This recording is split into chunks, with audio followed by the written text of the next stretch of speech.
ব্যথা পেলে মানুষ মা গো, বাবা গো বলে ডাক দেয়। এটা কি শিরকের অন্তর্ভুক্ত?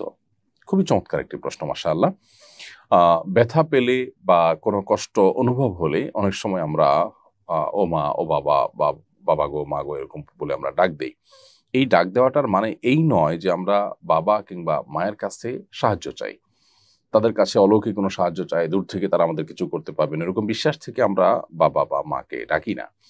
এবং তারা আমাদের অলৌকিক সাহায্যকারী এরকম যেহেতু আমরা মনে করি না, সো আ আমরা ডাক দেই শুধুমাত্র ব্যথা হলে আ তাদের কথা হয়তো স্মরণ হয়।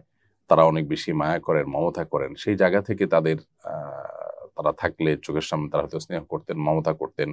আ এরকম একটা অভ্যাসগত ইস্যুতে পরিণত হয়েছে বাবা গো, মা গো ডাকটা।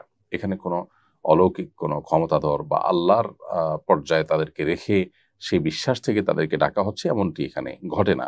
যার কারণে এটি কোনো শিরকের অন্তর্ভুক্ত হবে না এবং এভাবে ডাকা কোনো গুনাহ হবে না। সো বাবা গো, মা গো বলে ডাকলে সেটার জন্য আল্লাহর কাছে আমাদের কোনো দায় থাকবে না। তবে সেই সাথে একটি কথা আমাদের এও মাথায় রাখতে হবে যে আমরা যদি অভ্যাসটাকে একটু পাল্টায় যদি আল্লাহকে ডাকতে পারি, "ও আল্লাহ" তাহলে সেক্ষেত্রে আমি আল্লাহকে ডাকার মাধ্যমে সওয়াব পেলাম। আবার আল্লাহকে ডেকে মূলত আ আমি আমার কষ্ট দূরের জন্য আল্লাহর কাছে পরোক্ষভাবে দোয়া করলাম।